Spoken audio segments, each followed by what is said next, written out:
Welcome to HVAC Full Blast, where you get industry inputs for real results. Today, we're discussing how to navigate change, tax credits, and business growth. Mary Carter from Trane and Stephen Ross from Sandler are sharing insights you won't want to miss. Let's dive into the conversation. Welcome back. Just two people with four first names talking about business practices. I'm Mary Carter. He's Stephen Ross. How you doing, Stephen? I'm doing well. I'm doing real well. How about you? Amazing. We are full blast into the summer season right now, which I don't know about where you live, but where I live, the word we're using to describe it is soupy because it is just humid and gross, which is great for business, but not so great for hair. Yeah. It's I can empathize with the hair statement. Mine's been all out of whack recently, for sure. Yeah, I think the word they've been using down south is oppressive. The humidity down here is oppressive. That's heard that must have gone out like in an email to all the weathermen because I've heard it multiple times. So it's the new unprecedented, right? Everyone gets a buzzword. That's good. Absolutely. Were you guys up to anything fun this summer? Any fun plans or? Just hanging out with kids and working. So. Which has pretty much been the last 20 years of my life, 25. Yeah. So there you go. That's cool. We personally, summertime means being on the water for us. We are out on the boats. We are sailors, so definitely rely much on the wind and everything that it could go right or wrong on a sailboat to have fun out there. Curious if you have any sailboat experience yourself. I had to take an elective in college, and I had a couple electives. My two electives I took, one was ballroom dance, and the other was sailing. So there you go. Wow, a gentleman and a scholar. Wow, something like that. Something like that. Oh, I love that. Well, okay, so then you've got some experience in the sailing world. One thing we're always talking about constantly, and just to paint a picture here. My husband is a sailor, but he's more of the award-winning navigating tactician kind of sailing. I'm more like, the leisurely bottle of rosé kind of sailing. Gotcha. But we meet in the middle, right? And one thing we're always talking about is the wind and direction. And a quote that I come up against time and time again is, I can't change the wind, but I can adjust the direction of my sails to get to my destination. And that's been, said over the years. I think Jimmy Dean said it. I think Jimmy Buffett said it. If you're a famous Jimmy, you probably said it in some way. Nice. So one thing I love about that quote, though, is not only is it extremely applicable in a sailboat, but it seems to be something that we come across in business all the time, too. I cannot always change the factors that are around me, but I can adjust how I react to them and ultimately get to a destination. And wow, if this year hasn't been, we always try to say, we don't want to be reactive or defensive. We want to be proactive, but sometimes you're going to have to change the direction of those sails. And one topic where that really comes to mind is around tax credits and what's been going on with some changes in that realm. Curious what you're seeing and kind of what you're experiencing as you're having conversations out there yourself. Yeah, so I think it's, news coming out this summer is that there's now an expiration date for the 25C tax credit, right? And so we thought it was going to go through 2030, and now it's going to end at the end of the year. And so part of that is figuring out, okay, what does that mean in the long run? What does that mean in the short run? How do we tack our sails? Is that the right word? Is tack the right word there? How do we do that?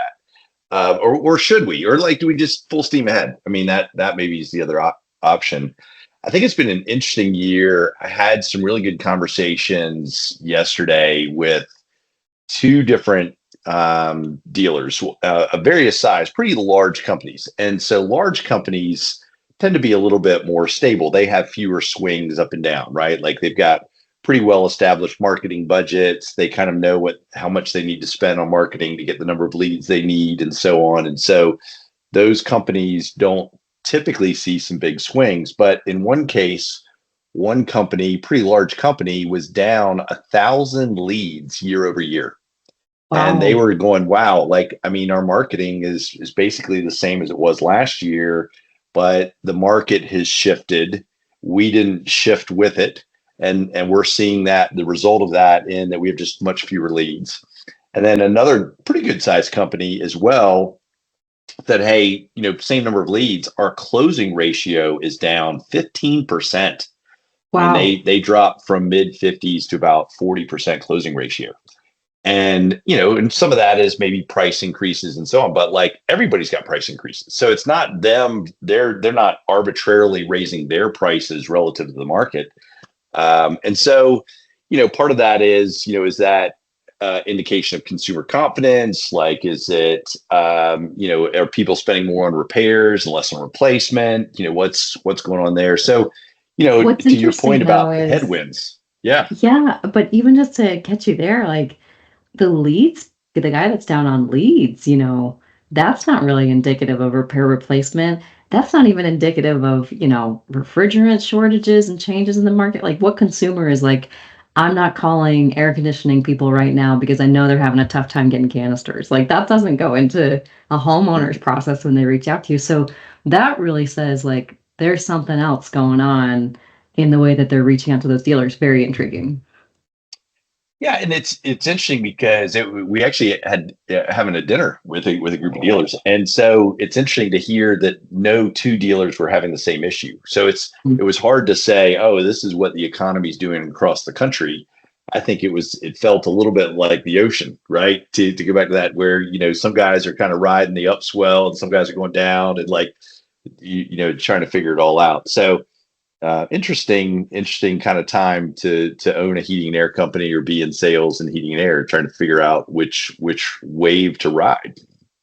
Yeah. So now, the 25C tax credit, I think one way I'm just going to have to remember that this is now ending December 31st, 2025 is, I mean, it's called 25C. So in There you 2025, go. I get a C, I get a credit, right? So Yep. that's going to be my little mnemonic for that. But um, it's ending in December 31st, 2025, which immediately to me, not even shopping necessarily for a system myself, but it just incites this sense of, oh, I better get on this. Like, if we were going to change out a system, the last chance for me to tap into the bucket of funds available to us is 2025, December 31st. And Yeah. What I feel, and maybe follow me on this path, is um, that could solve both of those dealers' issues, even though they're separate issues, creating a sense of urgency so that you get more people reaching out to you and reminding customers that, hey, you better act now to get that close ratio up. That kind of two different issues, but then a lot of potential within this news break to see it positive. Yeah, for sure. And I think as an industry, we've got some precedent there. And I got into the heating and air business in like 2007, kind of end of 2007, beginning of 2008. 2008, we had an economic downturn, so that we had the housing crisis caused by the collapse of subprime mortgages, and that was a global recession. And then there was some tax credits, economic stimulus that came out. One was kind of a first-time home buyer tax credit to get people back buying houses, and then there was a heating and air tax credit as well. And the interesting thing about that was we also were going through a refrigerant change. So 2010 is when we were going from R22 to 410A, and then there was a tax credit, and that tax credit was expiring at the end of 2010.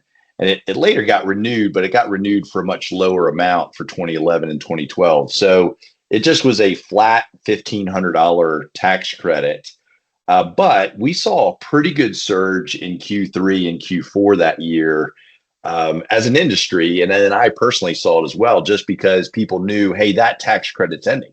So, to some extent, it's great that that was out there for the next few years, but it didn't create any urgency. Now, from a marketing standpoint, if you're putting marketing out there, might want to use that to create urgency. On the sales standpoint, now you've got that to say, hey, that repair or replace conversation drastically changes if that tax credit goes away.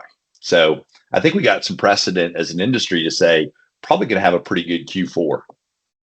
Right, right, which manufacturers like to hear and distributors like to hear. So there's definitely a move right now to load up and make good on that.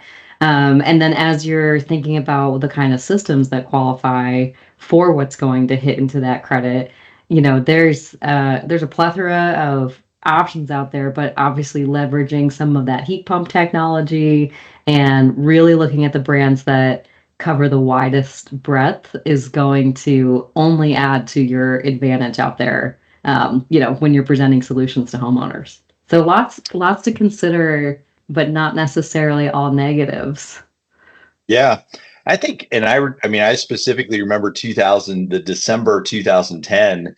I was supposed to go on vacation with my family the last week or so of that year. I had blocked off from Christmas to New Year's, and we had so many orders coming in. I canceled my vacation, and I think I had like a $300,000 month, which in 2010 was amazing for me. So it was. I remember specifically going, "Holy crap! I'm going to ride this to the end of the year because this is good money making opportunity." Yeah, and hopefully your family understood and you guys got to go on vacation another time. They were fine. They're fine.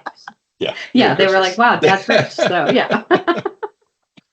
Oh, that's crazy. Yeah, I mean that's a really good point. All of a sudden, the heat is turned on literally and figuratively with what we're seeing with 25C.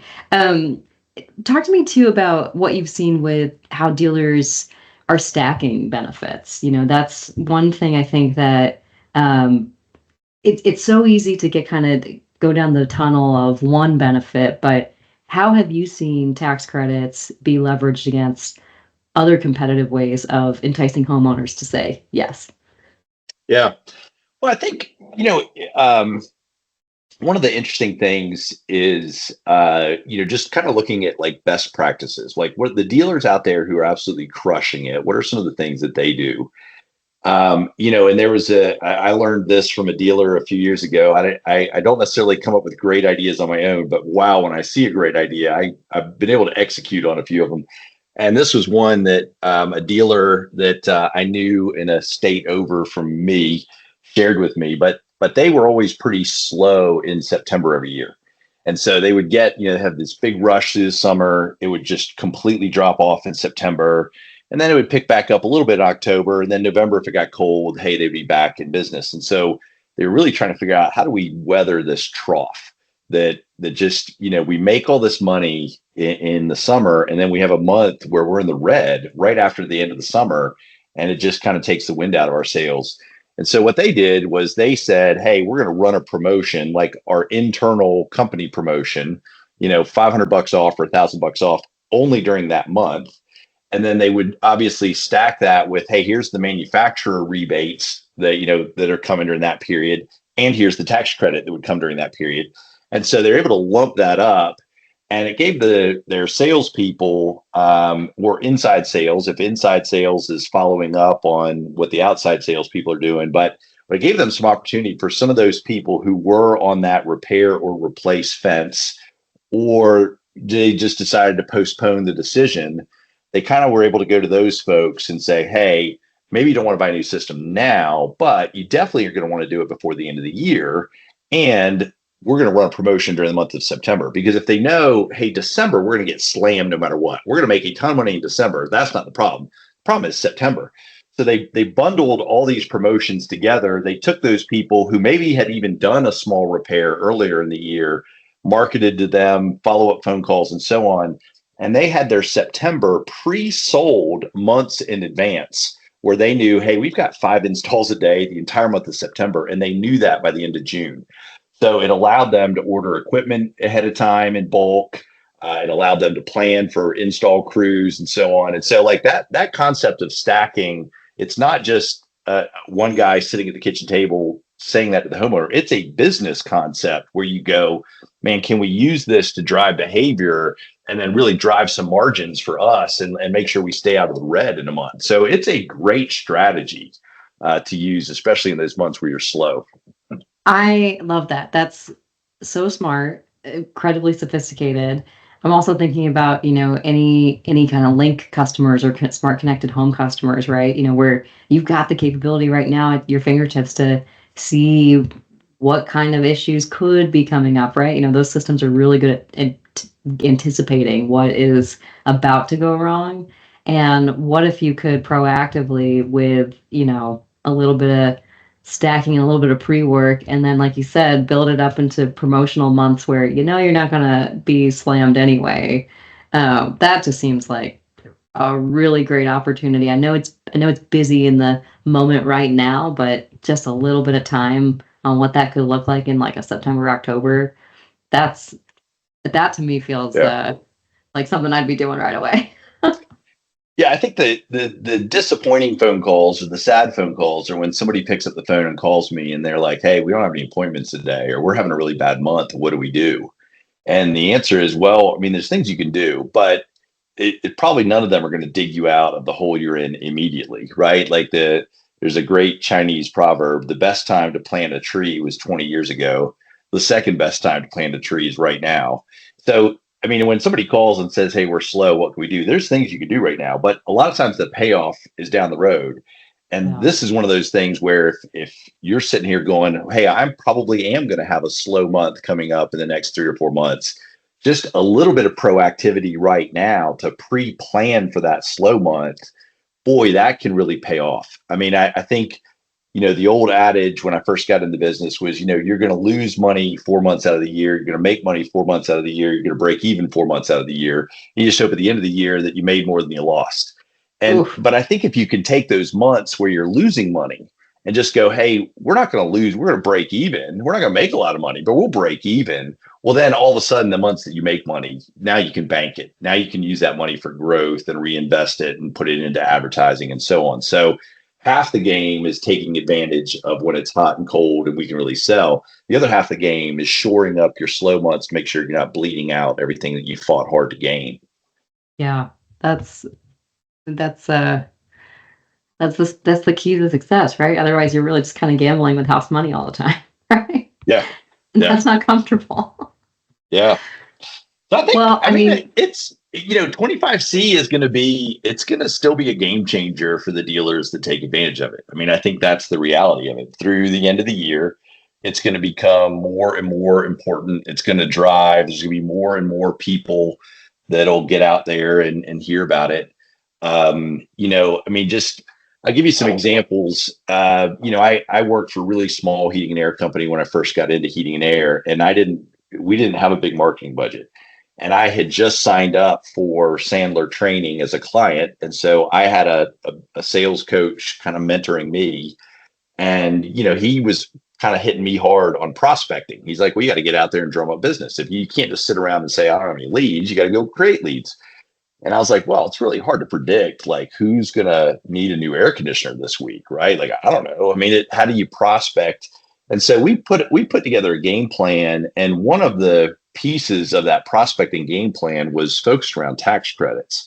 And I did a few lunch and learns at CPA firms just to say, "Hey, I know you guys know all of this stuff, but in terms of the tax credit, but let me just share with you the heating and air side. Like, here's the difference between a piece of equipment that doesn't get the tax credit and the piece of equipment that does get the tax credit.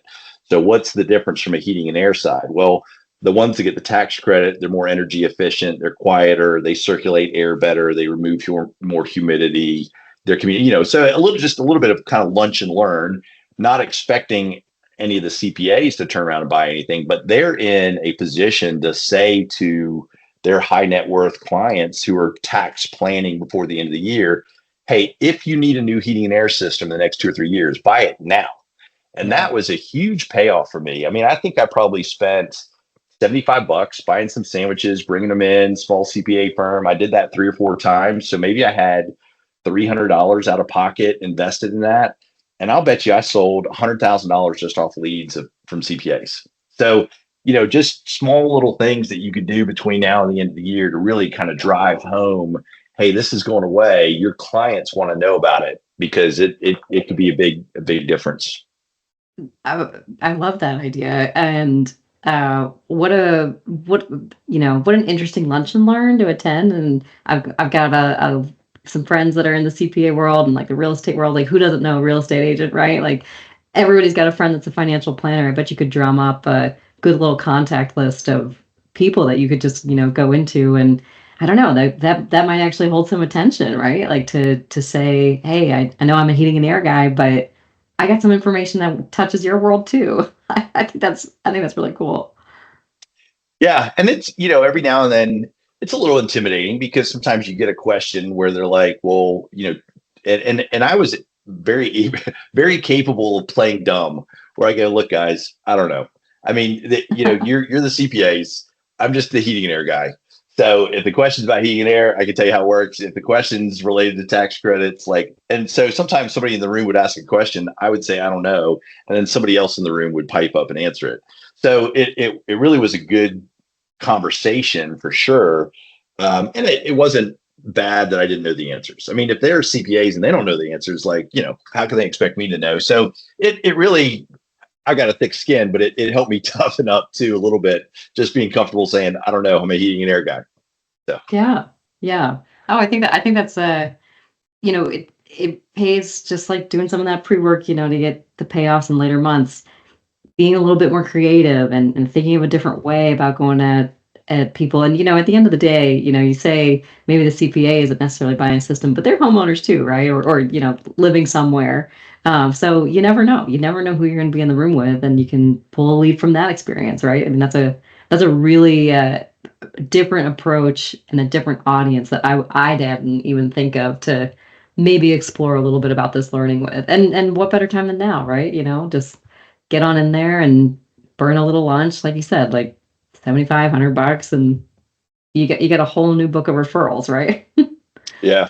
And we were involved in the Chamber of Commerce and so on. So I wasn't just cold calling CPA firms. I mean, these were CPA firms that were in the Chamber of Commerce with me, or maybe I knew somebody that was there.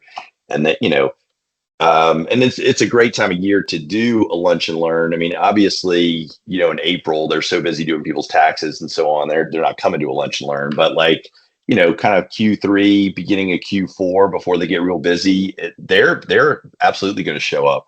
So if you have 20 CPAs in a firm, maybe 10 or 15 of them will come to the lunch, and you just show up in the break room and, 5-minute talk, and then sit around and eat lunch with them. I mean, it wasn't a big in-depth presentation. It was pretty easy. Yeah, and an incredible value in the community. Well, don't want to really, just hammer a nail too hard here, right? The big picture is 25C has an earlier shortened timeline than we anticipated, and going away December 31st, 2025. We got to just keep that in mind and turn that into something that we can use, build some urgency, create some stacking, whether that be in your proposals at the kitchen table, or whether it be something you're doing promotionally to build up some business in the fall and shoulder season. And also think of some creative ways to maybe get out in the community and spread that message so that you get that lift. Just different ways that you can react and, change the direction of your sales, turn this one into a positive. So, unless you have any other thoughts, Stephen, I think that's 25C. Yeah, I think we got 6 months, ride it hard, make some good money, and then we'll figure out, we'll tack our sales for 2026 a little differently. But for this year, I think we gotta stay the course. Yeah. All right. Well, until next time. Until next time.